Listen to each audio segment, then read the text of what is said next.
Let's go ahead and bring in Steiner Sports CEO, Brandon Steiner. One of the country's top memorabilia mogul. I have an unbelievable guest, Brandon Steiner. Brandon's second to none. Jeremy Schaap, 42-1 is the 30 for 30.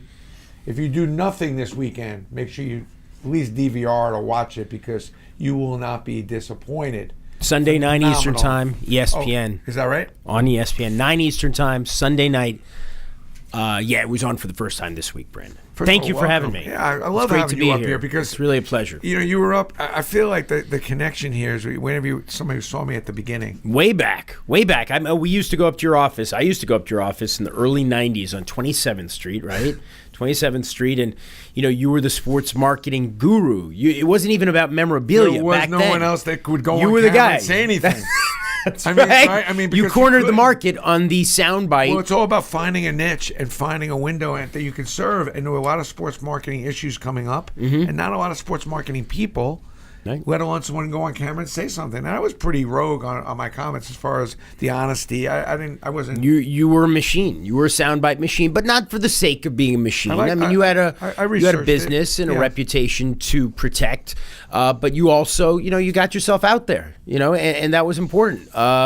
Not easy. We used to come there and do those interviews up in the office. You were very good to me, man. I appreciate that back in the day. That was when interviews counted. That's right. I was like, man, I'm on TV, and actually I'd go home and my family would actually watch. Yeah, you'd be on TV. Yeah. TV now was a big deal. I'm on 60 Minutes. Like, Dad, I got to run.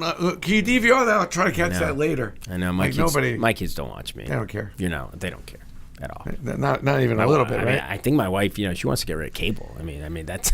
I'm kidding. Wow. I don't take it home, personally. If you come home and there's no TVs in the house, that's kind a of statement. A message. Yeah. That's a statement.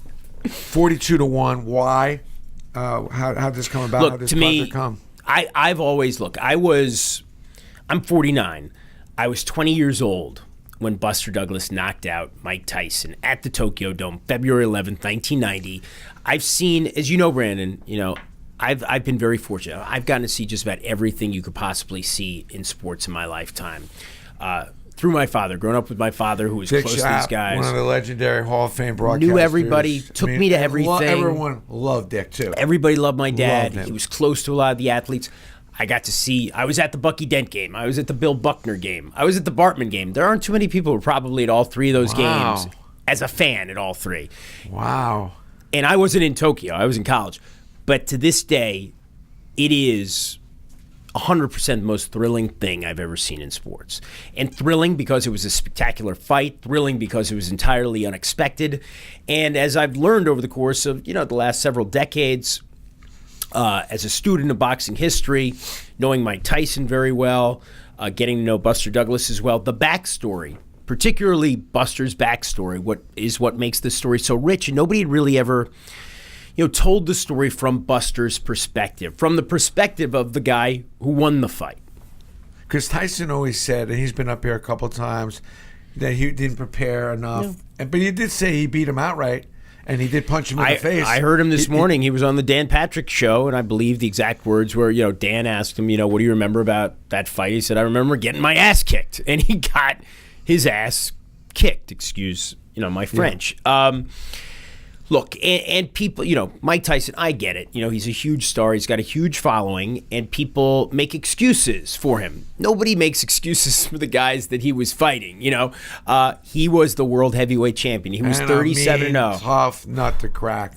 The toughest. He seemed invincible. So he also happened to be in shape. He also, it's not like he just, disappeared after Buster hit him the first time. It was a 10-round fight. He gets knocked out in the 10th round. So he was in shape. Was he mentally prepared? Well, that's his obligation. Was Buster, Buster is a guy who's mourning his mother's death 23 days before. He's got a lot of complications in his personal life. The stakes are super high. If you're going to say, well, it doesn't count because Mike didn't prepare the way he should have, you could say that about many fights that have taken place over the years. We're giving away a Tyson Punch-Out, by the way. Ben, do you have that clicked underneath if you like and share? Yep. The Nintendo. Way, you know what's crazy about the Nintendo Nike Punch-Out thing is it's like our number one seller. Of all things. in the last 3 years. Wow. The Mookie Buckner's our number one seller of all time. Yeah, we did a story about which that, we you never know? we never really talked much Mookie about. Buckner. But by the way, I'm the one who hooked them up on the Curb Your Enthusiasm episode. I remember that. But what's crazy is I've never seen a photo sell more than that stupid photo, especially when you got Bill to write. Oops, not to get off subject, but the Tyson on the punch-out- 20th anniversary in 2006, we did that story. Actually, I did that story with my co-director from 42 to 1.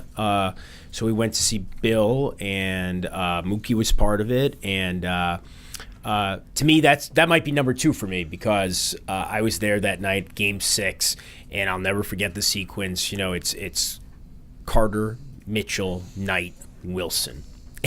Were people leaving? I was on my way out with my father. So you actually were out of your seat? No, Okay. we were I think in the Sports Channel box, the old Sports Channel before it became Those suites were not good.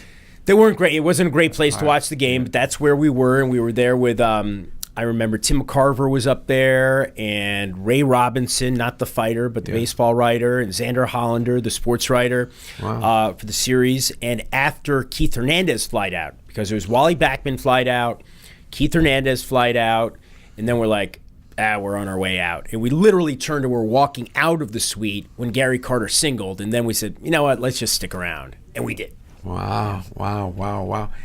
Tyson was, first of all, that moment, by the way, changed Steiner, because that was the beginning of Steiner, right after that World Series. I didn't know when that. I started a company, and people think that I'm a Yankee, and I am a Yankee guy, no question, but I started with the Mets. Keith Hernandez and Ron Darling and Straw were going to the clubhouse. Said, yeah, Brandon's a good guy. He probably could find you some corporate work. I didn't know that. And that run in 86, 87, 88, even though 88, they should have won that World Series again. That was the Dodgers. Yeah, They beat Mike the Dodgers Scioscia 10 times and got killed. But that was the beginning. I was running with all those guys.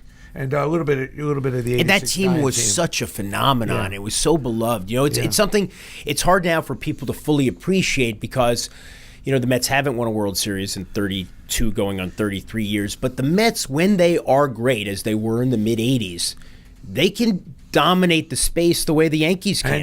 And did. And maybe bigger than even the Yankees Bigger did than back any then, of those yeah. Yankees teams Because from the late the 90s. Personalities. and- Dykstra. Right. Backman. Oh, my God, the whole team. Carter and McDowell. Graham. I mean, the whole team. Jesse Orozco. Even We could Kendall go on and Reynolds, on. who never said a word. Danny Heap. And then, by the way, you had the 86 Giant team was similar. Right. Same time, just a few months later, they win Super Bowl 21. Yeah. Crazy. But the Tyson thing is really intriguing, because I never saw him making the kind of comeback he's made now. His popularity. It's after everything he went insane. through. It's totally unexpected. I mean, I spent a lot of time covering Mike Tyson, basically from 95 when he got out of prison until his career ended in 2005, which ended with the Kevin McBride fight in Washington. And I was at his fights in Scotland. I was at his fights in England. I was supposed to go to his fight in Denmark, but it got postponed. I saw the Lennox fight. I was at all this stuff. I was interviewing him.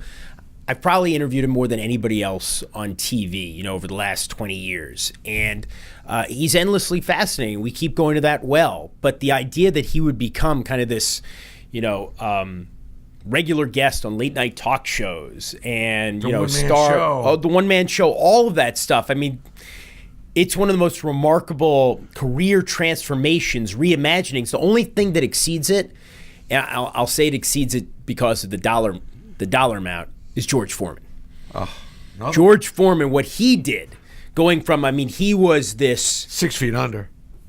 Oh yeah, but I mean, even when he was the heavyweight champion of the world, nobody really liked George Foreman. He was growling at people. He was just the embodiment of the tough. There was no soft side to him. There was nothing likable. He was an incredible heavyweight champion, but he was not a likable guy. Maybe not even a nice guy, from what I hear. Back all then, the kids, yeah, the and all that wives, stuff, all that stuff. And then the way that he transformed his public image and made all that money off the grill, it's unbelievable. Back to the 30 for 30 for a minute here. Was it something that you stumbled upon? You obviously have this relationship. Did that give you even a little more of an entry point with Mike? Because he's pretty careful about who he lets in. Well, look, I've done a million things with Mike over the years, and he decided that he did not want to take part in this. He did not want to participate. He didn't want to do an interview about it. And ultimately, I think, Brandon, it ended up benefiting the film. We always wanted to tell this story from Buster's perspective. We always wanted to, focus on the underdog and his remarkable story here. And we had an interview with Mike from last year when I went out to his house in Henderson, Nevada, and interviewed him, and he was great. But he wasn't, it was just kind of distracting to see him now. We have a lot of Mike in the film from that moment in time. Interviews that he was doing on Good Morning America, interviews that he was doing on SportsCenter.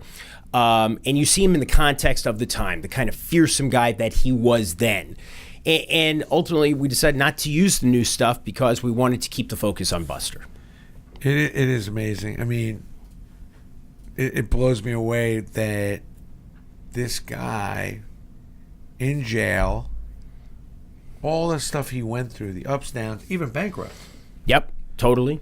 And then now is just, but I don't know if I'd want to do a 30 for 30 if, on something that way I got my ass kicked. Yeah. He's talked about it. Let's do something where you had your worst business deal and worst business decision and everything else. Like, let's go over that. I'm like, no. Look, I mean, let's not do that. They were very clear with me. The people I was dealing with around Mike as well as Mike, that he does things now. If there's a financial interest. Yeah. He is the money grabber. And he's entitled. He's entitled like everybody else, and nobody saw more money, just slip through their fingers than Mike Tyson, arguably in the history of sports. It's hard to blow $200+ million. At least. So, and he had debts. I don't know if they're all paid off now to the IRS and all that. So you can understand his reluctance to get out there and do stuff where he's not actually capitalizing on it. Why did Buster Douglas win this fight, in your opinion? When you look at this whole overall situation, do we come to that conclusion at the end of this 30 for 30? Yes, we do. I think Buster Douglas won this fight because he was a fighter with tremendous natural ability. He was a better athlete than Mike Tyson. He's a much bigger man than Mike Tyson. He fought a very smart fight against Mike Tyson. And Buster Douglas tapped into his potential in a way that he never had before and he never would afterwards. But beyond that... How do you do that, though? Because of the motivation. Because the stakes were so high. The question with Buster Douglas had always been whether he was going to give 100% in training, in the fight, if he was as fully committed as his opponent. And there were occasions on which he wasn't, and that had cost him. Most notably, you could argue, in his previous title fight, which was in 1987 against Tony Tucker, who was, of course, no slouch. 23 days before the fight, Buster's mother dies. She was his world. She was the most important person in his life, his mother, Lula Pearl. And he was already approaching this fight with a kind of dedication and commitment that he had not previously mustered typically. But I think, in a way, that devastating loss focused him, and it recommitted him, and it gave him. Many people thought it would be the opposite. Told him he couldn't fight, while he was grieving, but it was the opposite effect. And he went in there a man on a mission to prove people wrong about him, as Al Bernstein says in our film, to prove that he had what it took to be a champion. Win the fight for his mom. Win the fight for his mom, win the fight for his dad. Powerful. All of that, and that's moms are powerful. That's the emotional component of the film. What's next for you? And do you have that kind of ability, of choice at ESPN to do projects? Look, I'm the luckiest guy. I really agree. I hope you are freaking lucky, man. Thank you. And why not? If not you, then who? I have the greatest job. I get to work on E60, which is our weekly magazine show. I go, all over the world doing pieces that I find important, significant, quirky, serious, whatever they are. There's the in-studio component. There's the field component. I do Outside the Lines every week. Outside the Lines, though. I do Outside the Lines every week. But I'm not the host. Yeah, but you miss having more involved. That show that was such a game changer show at the beginning. Oh, it's still I think it still is. It's still the show is as vibrant as it's ever been. Bob Lee is on a sabbatical right now. He has said that the sabbatical will end on April 1st. So he he'll put be in back. some time to that show, though. Bob deserves all. I keep telling him sabbatical. Sabbatical's really for a professor, Bob. You don't have a PhD. It's more like a vacation. Actually, I'm having dinner with him tonight, so I'm sure he'll want to revisit this. And Ryan Smith, who's filling in, is tremendous. He's doing a great job, and I'm lucky. I just come in on Fridays as a guest, and I get to be, kind of a provocateur on our roundtable discussions, and then we do E60. But my job is still about going out and reporting and Give me the doing top profiles. 5. Give me your top 3 to 5, like favorite things that you stumbled upon in between E60 and outside. What really kind over of the took your years? breath away? Yeah. Look. I feel like I've been fortunate to have even a few moments that my career that people kind of associate with me, and outside of the interviews with me, I mean. Well, that's outside of that. That's a given, Brandon. Yeah, that's number one. Me excluded. I can't tell you how often people still talk about the Bob Knight interview I did 18 years ago. That's still a big deal. Does Bob talk to you, by the way? No. That's never going to happen. Which is fun. I'm not holding my breath. And I don't really care. I know we have the same agent. That's the irony. Sandy's the ultimate. Bob's a stubborn guy, and as I said, a little bit. Man. And then I did this story about Bobby Fischer for Outside the Lines a few years after that, which still resonates for some people. It was this interesting confrontation with the great chess player Bobby Fischer. And the stories I've been able to do. I forgot about that. So he gets out of prison in Japan. He goes to Iceland, which is where he won the world championship from Boris Spassky in 1972. I go to Iceland hoping that I'll be able to do a story about Bobby Fischer, who, has become a recluse, has, run away from America. He's, run away. He left America, and then he became a fugitive from American justice by violating UN sanctions against Yugoslavia. It's a long story, but what it amounts to is there's a press conference in Reykjavik in 2005, and I'm asking him some questions, and it becomes kind of this personal back and forth with Fischer, which was strange and awkward and kind of surreal. And we ended up producing, I thought, for Outside the Lines and SportsCenter, a powerful story about it. Wow. And then at E60 for the last 11 years, I've gotten to do so much interesting work about FIFA, about human rights abuses in Qatar, which is the country playing host to the 2022 World Cup. Now, horrible stuff. Well, let's stay on that for 1 second, though, just because I feel like we should be boycotting that. The amount of people that have died and what's going on it's crazy. And I think, our reporting helped shine a light on it. I think a lot of people were talking about it. I think it's a big global sports issue. I think pressure has been applied to Qatar to make things better, but from what I understand, and I haven't been there in 4 years, it has not improved enough, and the conditions are still bad. And bathrooms, people not having it's all people dying, people literally dying building these arenas. I can't believe we haven't been able to figure out from our world situation to revoke that. But that's the good stuff, people are hoping that pressure will be applied and that there will be change affected, but certainly not enough yet. Women in sports. Women in sports is the biggest development. My father, who we mentioned earlier, if he were alive, he'd be 84. The biggest story really in his career, which started in 1955 in sports, was the growing participation and appreciation of the African American athlete in sports. From in the second half of the 20th century, and I would say the biggest development in sports in the last 40 years has been women in sports, and how women as athletes, as fans, women in the sports space, how that has grown in the last several decades. Amazing. That's an incredible story, and a lot of it goes back to Title IX, of course. Not all of it's about Title IX, but the emergence of the female athlete. It's still a story. It's still a developing story, but that's the biggest thing. There's still some issues. Like, what do the women have to do? Just following the WNBA thing. Do you have any view on that? Because what do the women have to do to get that league the respect and get their feet really on the ground the right way? Because the game has evolved. It's a really good game. Oh, no doubt about it. Yeah. I don't know. Yeah. I don't know. It's you know, hard. it's It's hard. hard. You know, there are, I don't know if there's room for more. You know, I mean, I know there is room for more, and tastes change. And look, the way that we consume soccer now in the U.S. is entirely different than it was a generation ago. Yeah, it's true. There's a lot of room for more people to pay attention to women's sports. I think ESPN's done a great job of it. If anybody in the media has done a great job always, it's of kind promoting. of a shame because ESPN's like always the pioneer, and then as soon as they builds it up, it seems like everybody else comes in and.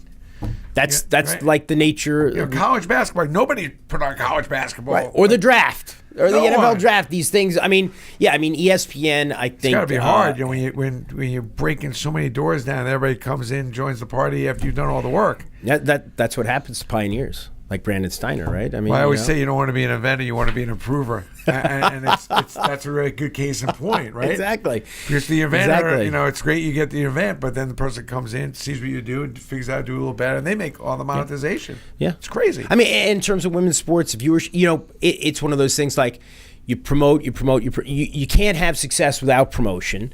And then you have to say, well, are we getting the eyeballs? Is it enough? Are we giving enough space? Should we give it more? And there are all these tensions, and I'm not a programmer, and it's not all about TV. It's also about participation, all these things. But ESPN's done a tremendous job, I think, championing women's sports. You've done a good job not having to go up to Hartford and live up there. Well, I never, that never happened. You go up there and tape tape like once a well, week? I live an hour from Bristol, basically, and I'm up there, 1 or 2 days a week. There was a time when I was up there more frequently when I was the fill-in host on Outside the Lines, and I've gone up there, a lot over the years. There are people, I live in Fairfield County, Connecticut, so I'm an hour away, and there are people who go up there every day. So it's convenient, but no, I never was a Bristol day-to-day guy. But here's my thing. And you mentioned you were the luckiest guy, lucky job, great job. I'm sure a lot of people watching going, wow. And obviously you got a lot of frequent flyer points. I do. But that's a lot. I mean, and the other side of my brain goes, wow, that's a lot of nights away from your family. That's a lot of brutal, to your body, the traveling. This body's a temple, Brandon. I mean, worth it? No, you know what? But it's got to take its toll. Look, I would argue, I would say that the way I get to kind of construct my schedule, I'm on the road a lot, I fly a lot, but when I'm home, I'm home. I don't have to go to an office every day, 9 to 5 or 10 to 6. I kind of make my schedule at this point in my career on my own. So I get a lot of quality time. I don't have to commute anywhere every day, anything like that. It's really like 1 day a week at this point where I'm going up to Bristol. I don't think I would want, anything different. And I like traveling. And you certainly don't want to stop. Yes, if any of the bosses are listening, please. No, because a lot of times people think, you've done this pinnacle, met so many players, done so many incredible stories. Well, wow, what else is there left? Retire. But you don't do what you've done to do as well as you've done to stop. I certainly don't want to stop.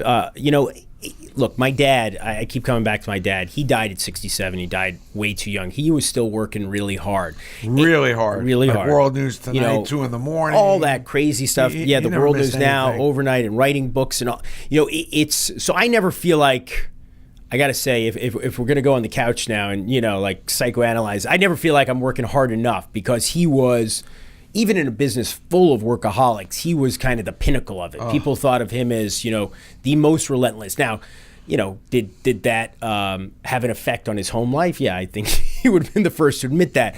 I think I've achieved a better balance, but I love working. I love doing what I do. I wouldn't want to stop. And the things that I get to do, they still thrill me. They still excite me. It's something different every time I go out to do a story, and I've probably got 15 or 16 stories I'm working on now in some phase of development, production.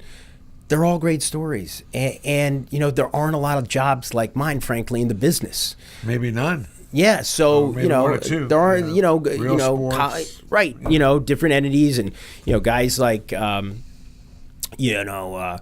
colleagues like Tom Rinaldi and Lisa Salters, they get to do great things. They get to do great stories too. But there aren't a lot of these jobs, and And I'm very lucky. Is there somebody that you really want to do a sit-down interview with that you haven't been able to get? Off the top of my head right now, I guess everybody would like to get Colin Kaepernick because he's been central to the sports discussion here in the country for the last couple of years. Is he waiting for something? It's an interesting question, right? Because here's a guy who's become central to these discussions, although it's quieted down a little, people would say, this season. Yeah. And he's a spokesman for a movement, and he wants to draw attention to a cause, social justice issues, and he says police brutality, and yet, he's not out there talking about it, which is, an unusual approach.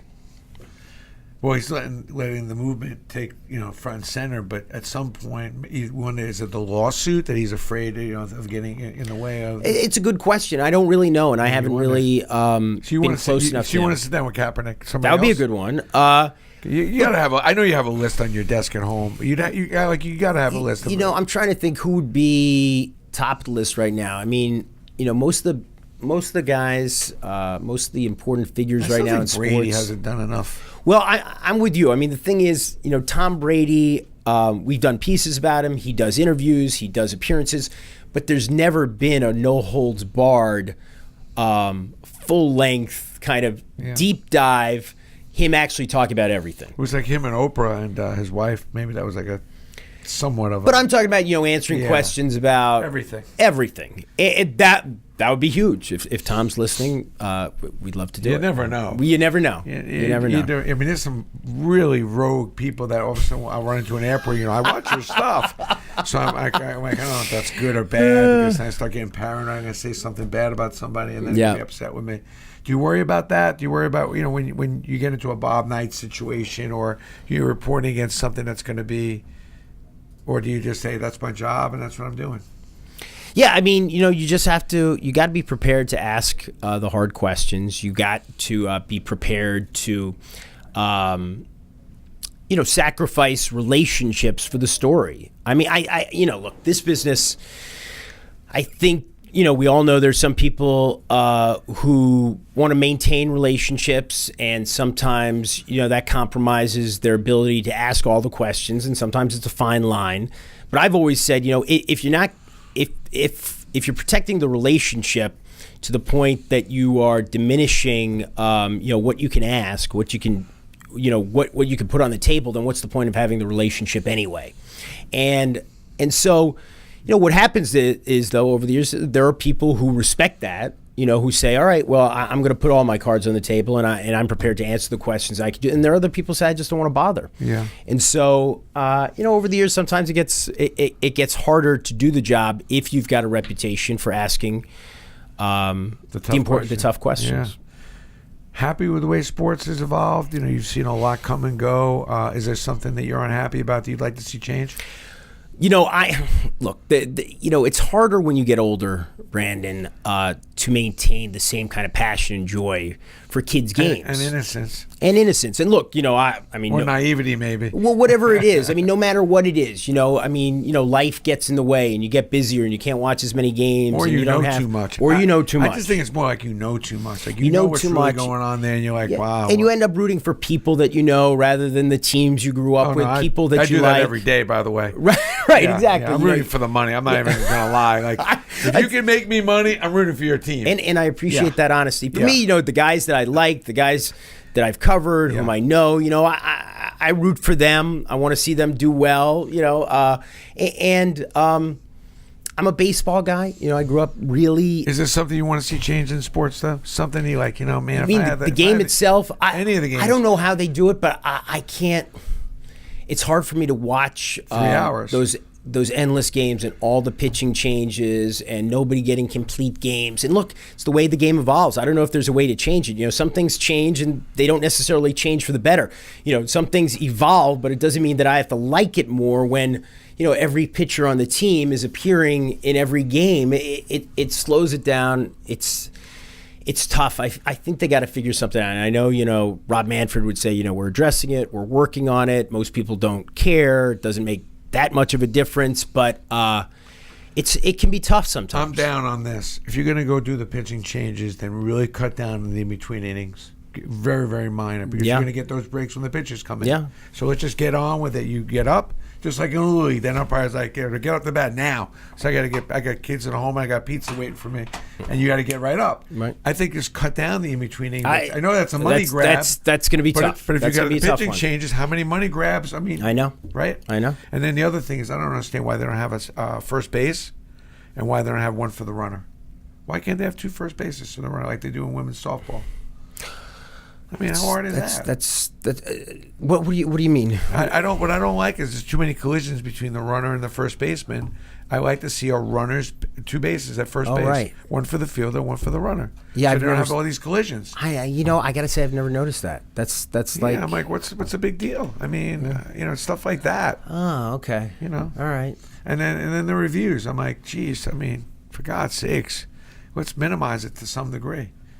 I mean, it's just too many reviews now. Yeah, Everything's it's getting too reviewed. much. It's too much. It's too slow. much. It's too slow. I mean, the umpires have to that's feel- one of the great things that I think really appeals to people about soccer and is responsible for its growth is that it's 2 hours. No commercials. Boom. Yeah, 2 hours. Whether you're in the stadium, whether you're watching on TV, it's moving fast and it's not slowed down by these endless breaks, which And pay why my not- salary. and So why- I'm in kind of a tough But why not position. follow that? But why not follow that suit? Why not just put on the screen the promotions like they do in soccer? They are running the Yeah, promotions they in the do. corners. I don't know. Is it really? You're not gonna get the same money though. You're not gonna get a quarter of the screen or an eighth of the screen. You're not gonna get people paying the same money Nobody's to put watching that the stuff. commercials. You're flipping or you're DVRing. Anyways, now, live events. Listen, This the is your area of expertise, The top Brother Mike. events that ran in 2018, 5 of them, of the top 7, I think, were sporting events. Yeah. So nobody's really watching regular TV for that reason. I'm just thinking by the time you get all these different logos over the course of time, you probably get the same impressions, and the games move right along. I like that. You might be right. I mean, you watch the Red Channel, the Red Zone. Yeah, I do sometimes. Right? Yeah. I gotta Why? say, because No commercials. No commercials. You're getting the important stuff. It's a great concept. There's no doubt about it. And it's coming in the other sports. There's no question. It's just in general, Brandon. It's just harder for me now, and a part of it's just having 3 kids under the age of 9. It's harder to just like sit around on the weekends and watch games. Yeah, I mean, sitting at home on a couch is probably a vacation for you. Unless the whole it would be. family's all- It would be. yeah. I mean, theoretically, yeah. I mean, that's gotta Can't remember be- the last time it's really.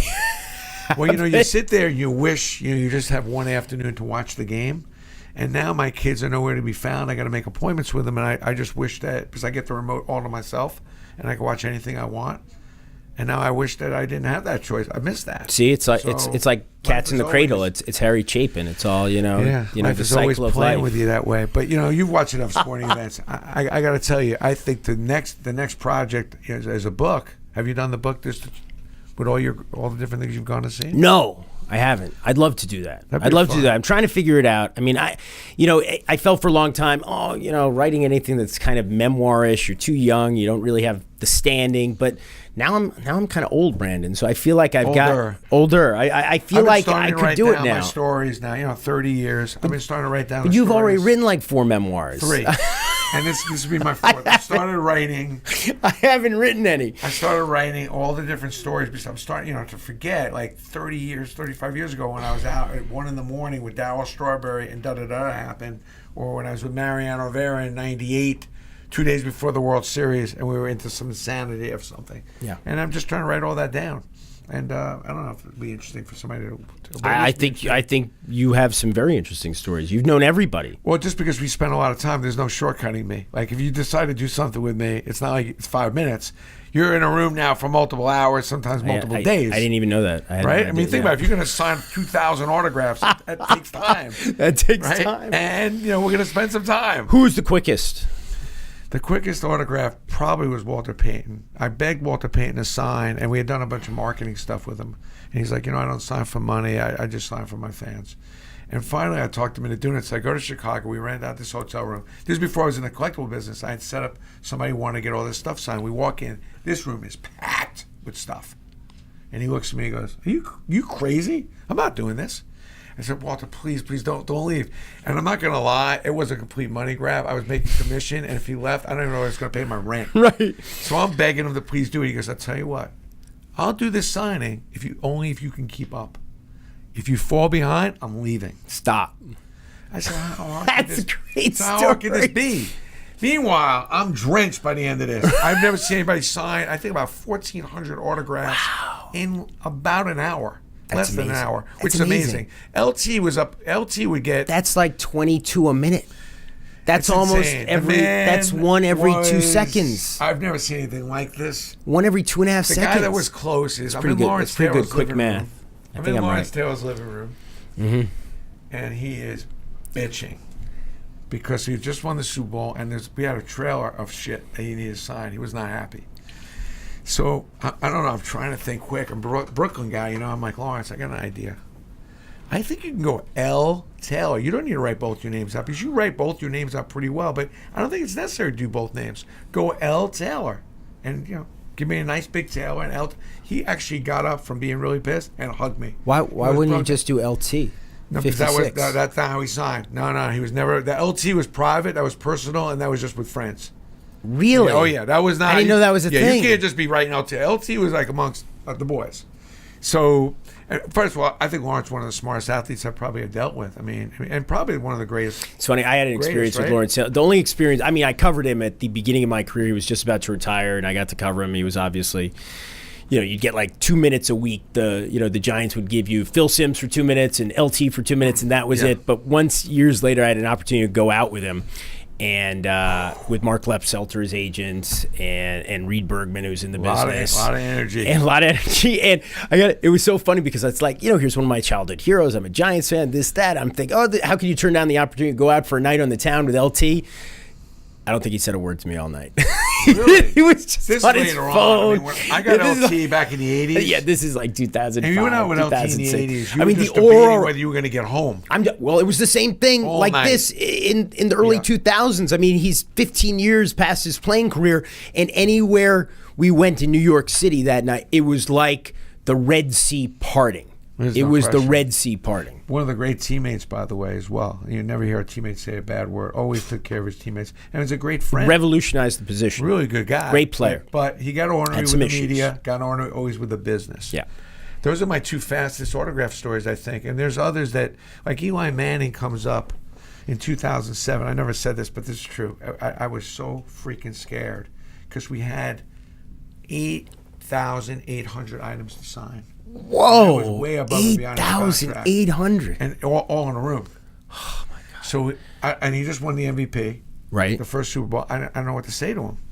So he comes in. We've been with him since the Please? beginning. Maybe start with And I'm please. thinking, like, I don't It's know. always We're going to good. have to Start with renegotiate please. this. Blah, blah, blah. I don't know what to do. And he looks at me and goes, well, what's going on here? I go, you're really popular, man. And on top of that, there's been an explosion. And he looks at me and goes, well, what do we got? I go, I think we got about like a little less than 9,000 things. He goes, well, how long that would take? I said, well, if you started now, I think we could probably get done in about 2 days. Like full all day, all night. He goes, let's get to work. Let's go. I'll be here the rest of the day today. I can come back tomorrow. Whatever I don't do, I can take with me down to Ole Miss. That's where he was in the offseason that time. And what I love about the guy, not only did he sign, but a lot of those guys that win the MVP and that kind of stuff, you got to write all these inscriptions and everything and personalize it. Did everything. Wow. Not only did everything, but the right way. Yeah. And fans, that's why there's such an outpour and a love for him, because the way he goes about the business, Right. and he signed everything. I mean, he it's spent been 16 look, hours. It's been remarkable. I mean, who does this? What is it? It's 15 seasons now, right? I mean, no controversies, no statements that he would later regret, nothing like that. I mean, and those 2 Super Bowl wins, which are indelible. I mean, they're just too remarkable. But he's been. I mean, how about his run though? And never out of the lineup. I mean, it's remarkable. I don't know that he's an outstanding citizen. And an outstanding citizen. I don't know if he's as appreciated as he should be. It's unbelievable. My last autograph story. Yes, sir.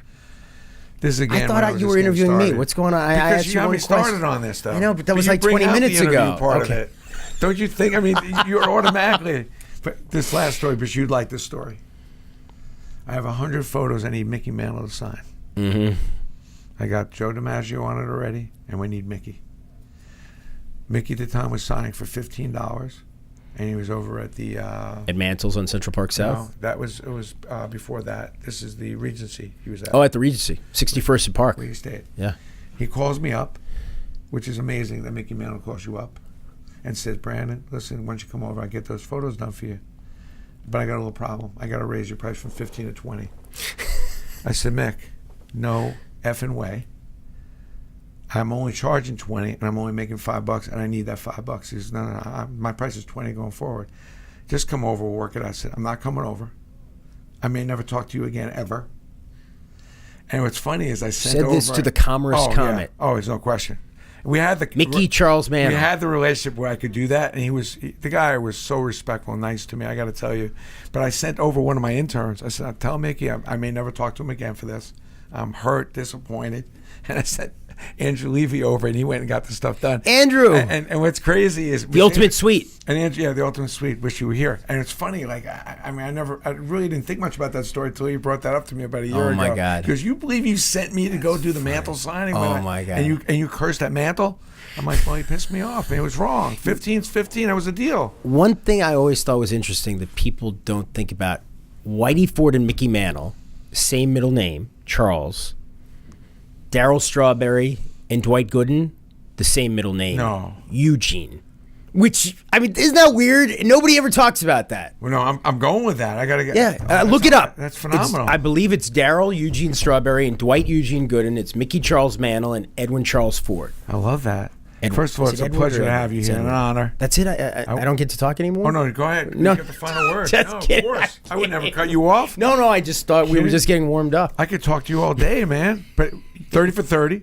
That's Mike right. Tyson. 42-1, 9 Eastern Time, Sunday, December 16th on ESPN. This probably interview was a little intimidating for you. This conversation. I'm a little, yeah. But you rose up pretty well. I tried. I Yeah. tried. Role reversal. It's a pleasure, my friend. Thanks Thank for you, coming Brandon. up. Really Good luck a with pleasure. this, and I can't wait to Thank see you what so else much. you're going to produce.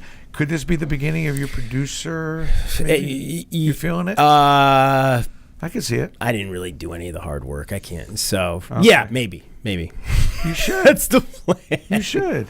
Thank you. I think it would be great even to Production go back. company. Maybe Steiner Schaap Production Company. I like the S, the big S. The big S. You can have top billing. No, yeah, I'll give it to you. I've had more billing than I'm worth, no question.